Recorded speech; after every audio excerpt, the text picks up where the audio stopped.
Friends, welcome to my YouTube channel. ಇವತ್ತು ವಿಷಯ ಅಂತಂತ ಹೇಳಿದರೆ, ನಾನು ಕನ್ನಡ ಬಿಗ್ ಬಾಸ್ ಮನೆಗೆ ಹೋಗ್ತಾ ಇದ್ದೇನೆ. ಸೊ ಯಾಕೆ ಹೋಗ್ತಾನೆ, ಅಲ್ಲಿ ಹೋಗಿ ಏನು ಮಾಡ್ತಾನೆ ಅಂತೇಳಿ ನಿಮಗೆ ನೋಡಬೇಕು ಅಂತ ಹೇಳಿದರೆ ವಿಡಿಯೋ ಕೊನೆ ತನಕ ನೋಡಿ.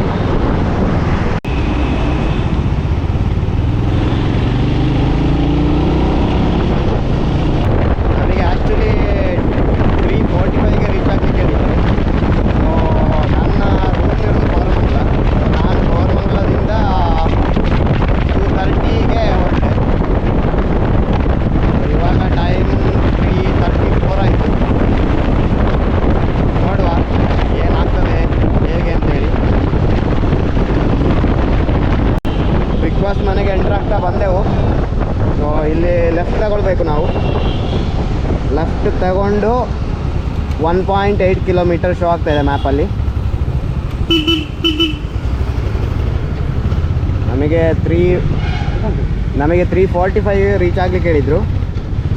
ಸೊ ಆನ್ ಟೈಮ್ ಇದ್ದೇವೆ ನಾವು.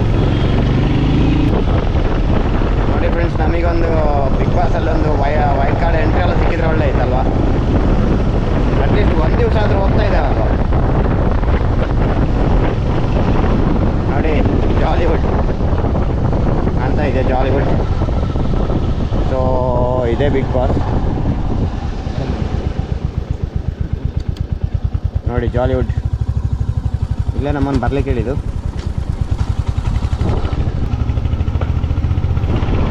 ಸೊ ನಮ್ಮನ್ನು ಆ್ಯಕ್ಚುಲಿ ಗೇಟ್ ಸಿಗೆ ಬರ್ಲಿಕ್ಕೆ ಹೇಳಿದ್ದಾರೆ.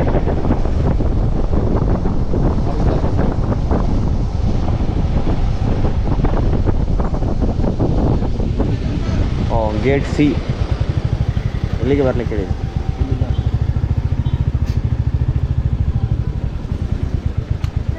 ಆಧಾರ್ ಕಾರ್ಡ್ ಒರಿಜಿನಲ್ ಕೇಳಿದ್ರೆ ಹೋಯ್ತು. ಎಲ್ಲಿಂದ ನನ್ನ ಹತ್ರ ಇಲ್ಲ. ಆಧಾರ್ ಕಾರ್ಡ್ ತರಲಿಕ್ಕೆ ಹೇಳಿದ್ದಾರೆ. ನೋಡುವ ಏನು ಅಂತ.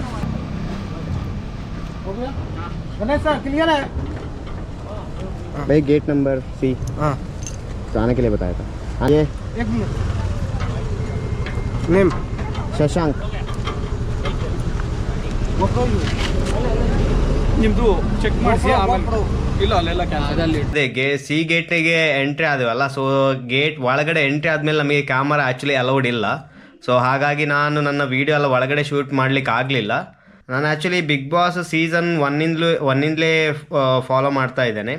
ಸೊ ಹಾಗಾಗಿ ಇದೊಂದು ಸಣ್ಣ ಒಂದು ಆಪರ್ಚುನಿಟಿ ಸಿಗುವಾಗ ನಂಗೊಂದು ಸಲ ಮನೆಗೆ ಹೋಗುವ ಅಂತ ಆಯ್ತು. ಯಾಕೆಂದರೆ ನಾನು ಇಲ್ಲಿ ತನಕ ಟಿ ವಿಯಲ್ಲಿ ನೋಡ್ತಾ ಇದ್ದೆ ಅಲ್ವಾ. ಸೊ ಒಂದ್ಸಲ ಬಿಗ್ ಬಾಸ್ ಮನೆ ಹೇಗಿದೆ, ಒಳಗಡೆ ಹೇಗಿದೆ ಅಂತ ನೋಡ್ಲಿಕ್ಕೆ ಒಂದು ಆಪರ್ಚುನಿಟಿ ಸಿಕ್ಕಿತ್ತು. ಸೊ ಒಂದು ಫಾರ್ಮ್ ಕೊಟ್ಟರು ಫಿಲ್ ಮಾಡಲಿಕ್ಕೆ.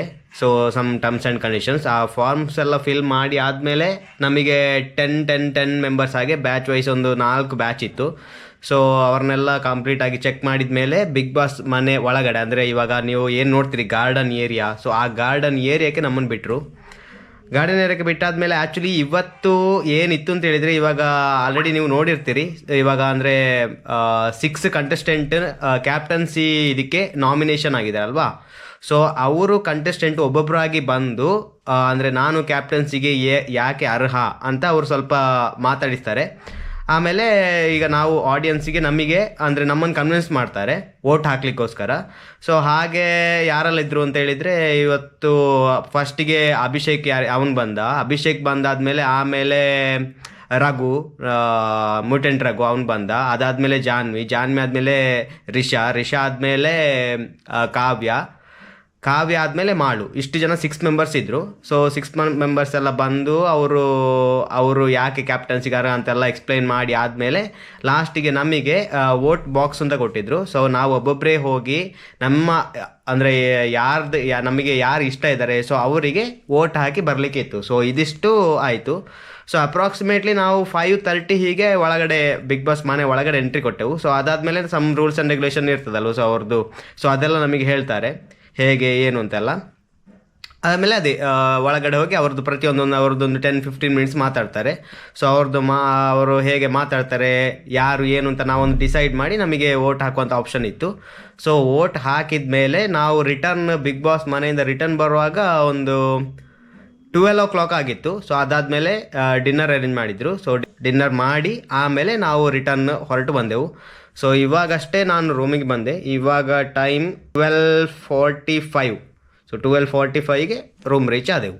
ಆಮೇಲೆ ಇನ್ನೊಂದು ಫ್ರೆಂಡ್ಸ್, ಕೆಲವರು ಹೇಳ್ತಾರೆ ಫೇಕ್ ಆಡಿಯನ್ಸನ್ನು ಕಳಿಸ್ತಾರೆ, ಅವರಿಗೆ ಅಮೌಂಟ್ ಕೊಡ್ತಾರೆ, ಯಾರಿಗೆ ಸಪೋರ್ಟ್ ಮಾಡಬೇಕು ಅಂತ ಹೇಳಿಕೊಡ್ತಾರೆ ಅಂತೆಲ್ಲ. ಫ್ರೆಂಡ್ಸ್, ನಾನೊಂದು ಹೇಳ್ತೇನೆ, ನಾನೇ ಬಿಗ್ ಬಾಸ್ ಮನೆಗೆ ಹೋದ ಕಾರಣ ನನ್ನ ಎಕ್ಸ್ಪೀರಿಯನ್ಸ್ ನಿಮಗೆ ಹೇಳ್ತೇನೆ. ಆ ರೀತಿ ಎಲ್ಲ ಏನೂ ಇಲ್ಲ. ನಮಗೆ ಒಳಗೋದ ತಕ್ಷಣ ನಮಗೆ ಅಂದರೆ ಬೇಸಿಕ್ಕಾಗಿ ಒಂದು ಹೇಳ್ತಾರೆ, ನೀವಲ್ಲಿ ಹೇಗಿರಬೇಕು, ಹೇಗೆ ಬಿಹೇವ್ ಮಾಡಬೇಕು ಅಂತೆಲ್ಲ. ಅಂದರೆ ಅದು ಬೇಸಿಕ್ ಸೆನ್ಸ್. ಇವಾಗ ಫಾರ್ ಎಕ್ಸಾಂಪಲ್ ನೋಡಿ, ನಾವು ಇವಾಗ ಯಾವುದಾದ್ರು ಒಂದು ಮ್ಯಾರೇಜ್ಗೆ ಹೋಗ್ತೇವೆ, ಅಥವಾ ಯಾವುದಾದ್ರೂ ರಿಸೆಪ್ಷನ್ಗೆ ಹೋಗ್ತೇವೆ, ಅಥವಾ ಯಾವುದಾದ್ರು ಪಬ್ಲಿಕ್ ಸ್ಪೀಚ್ಗೆ ನಾವು ಅಟೆಂಡ್ ಆಗ್ತೇವೆ ಅಂತ ಅಂದ್ಕೊಳ್ಳಿ. ಸೊ ಅಲ್ಲಿ ಹೇಗಿರ್ತೇವೆ ಅದೇ ರೀತಿಯಲ್ಲಿ ಇರಬೇಕು. ಅಂದರೆ ನಾವು ಅನ್ನೆಸೆಸರಿ ಆಗಿ ಬಿಹೇವ್ ಮಾಡೋದು, ಅಥವಾ ಏನಾದರೂ ಒಟ್ಟಾರೆ ಅಲ್ಲಿ ಹೋಗಿ ಶೌಟ್ ಮಾಡೋದು, ಆ ರೀತಿ ಎಲ್ಲ ಮಾಡುವಾಗಿಲ್ಲ. ಇವಾಗ ಏನು ಅಂತ ಹೇಳಿದರೆ, ಅಲ್ಲಿ ನೋಡಿ 6 ಕಂಟೆಸ್ಟೆಂಟ್ ನಾಮಿನೇಟ್ ಆಗಿರ್ತಾರೆ ಕ್ಯಾಪ್ಟನ್ಸಿಗೆ. ಸೊ ಆ ಕಂಟೆಸ್ಟೆಂಟ್ ಬರುವಾಗ, ಅಂದರೆ ಇವಾಗ ಫಾರ್ ಎಕ್ಸಾಂಪಲ್ ಕಾವ್ಯ ನಾಮಿನೇಟ್ ಆಗಿದ್ದಾರೆ ಕ್ಯಾಪ್ಟನ್ಸಿಗೆ, ಅಥವಾ ಇವಾಗ ಮ್ಯೂಟೆಂಟ್ ರಘು ನಾಮಿನೇಟ್ ಆಗಿದ್ದಾರೆ.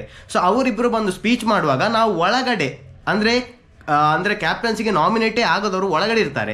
ಸೊ ಅವರಿಗೆ ನಾವು ಅಂದರೆ ಶೌಟ್ ಮಾಡೋದು. ಇವಾಗ ಕಾವ್ಯ ಬಂದು ಸ್ಪೀಚ್ ಮಾಡುವಾಗ ನಾವು ಗಿಲ್ಲಿ ಅಂತ ಹೇಳೋದು, ಅಥವಾ ಅಶ್ವಿನಿ ಗೌಡ ಅಂತ ಹೇಳೋದು, ಅಂದರೆ ಅದು ಲಾಜಿಕೇ ಇಲ್ಲ. ಯಾಕೆಂದರೆ ಅವರು ಬಂದು ಸ್ಪೀಚ್ ಮಾಡುವಾಗ ನಾವು ಅವರಿಗೆ ಸಪೋರ್ಟ್ ಮಾಡಬೇಕಲ್ವಾ. ಸೊ ಆ ರೀತಿ ಹೇಳ್ತಾರಷ್ಟೇ. ಆಮೇಲೆ ನಮ್ಮ ಜೊತೆ ಕ್ರ್ಯೂ ಮೆಂಬರ್ಸ್, ಇವಾಗ ಬಿಗ್ ಬಾಸ್ ಕ್ರ್ಯೂ ಮೆಂಬರ್ಸ್ ಕೂಡ ಇರ್ತಾರೆ.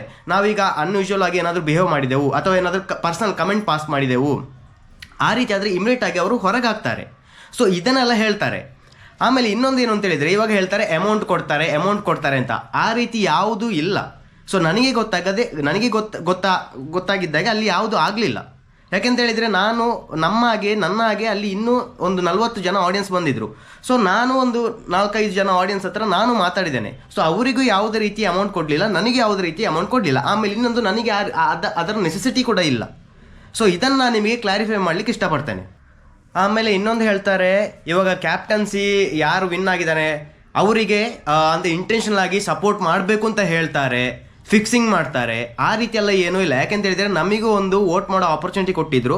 ಸೊ ನಮಗೆ ಆ ಸ್ಪೀಚಲ್ಲಿ ಯಾರು ನಮಗೆ ಇಷ್ಟ ಆಗಿದ್ದಾರೆ ಅವರಿಗೆ ಮಾತ್ರ ವೋಟ್ ಮಾಡಬೇಕಿತ್ತು. ಅಂದರೆ ಇವಾಗ ಹೇಗೆ ಸ್ಪೀಚ್ ಮಾಡಿ ಆಡಿಯನ್ಸನ್ನು ಕನ್ವಿನ್ಸ್ ಮಾಡ್ತಾರೆ, ಆಮೇಲೆ ಇಲ್ಲಿಂದ ಅವರು ಏನು 4-5 ವೀಕ್ಸ್ ಇದ್ದಾರೆ, ಸೊ ಅದನ್ನೆಲ್ಲ ಕನ್ಸಿಡರ್ ಮಾಡಿ ನಮ್ಮ ಓನ್ ಚಾಯ್ಸಿಂದ ನಾವು ವೋಟ್ ಮಾಡಲಿಕ್ಕಿದ್ದದ್ದು. ಸೊ ಅದು ಬಿಟ್ಟು ಇಂಥವರಿಗೆ ವೋಟ್ ಮಾಡಿ, ಹೀಗೆ ಮಾಡಿ ಅಂತೆಲ್ಲ ನಮಗೆ ಯಾರೂ ಹೇಳಿಕೊಡಲಿಲ್ಲ, ನನಗೆ ಯಾರೂ ಹೇಳಿಕೊಡಲಿಲ್ಲ, ಬೇರೆಯವರಿಗೆ ಹೇಳಿಕೊಟ್ಟದನ್ನು ನೋಡಲಿಲ್ಲ ಅಲ್ಲಿ. ಸೊ ಇದಿಷ್ಟು ನನ್ನ ಎಕ್ಸ್ಪೀರಿಯನ್ಸ್ ಆಗಿತ್ತು. ಸೊ ನನ್ನ ಎಕ್ಸ್ಪೀರಿಯನ್ಸ್ ಏನಿದೆ ಅದನ್ನು ನಾನು ನಿಮ್ಮೊಟ್ಟಿಗೆ ಶೇರ್ ಮಾಡಿದ್ದೇನೆ. ಸೊ ಫ್ರೆಂಡ್ಸ್, ಈ ಬ್ಲಾಗನ್ನು ಇಲ್ಲೇ ಎಂಡ್ ಮಾಡ್ತಾ ಇದ್ದೇನೆ. ನಿಮಗೆ ವಿಡಿಯೋ ಇಷ್ಟ ಆಗಿದೆ ದಯವಿಟ್ಟು ಶೇರ್ ಮಾಡಿ, ಸಬ್ಸ್ಕ್ರೈಬ್ ಮಾಡಿ. ಸೊ ಇನ್ನು ನಿಮ್ಮ ಭೇಟಿ ನೆಕ್ಸ್ಟ್ ವಿಡಿಯೋದಲ್ಲಿ.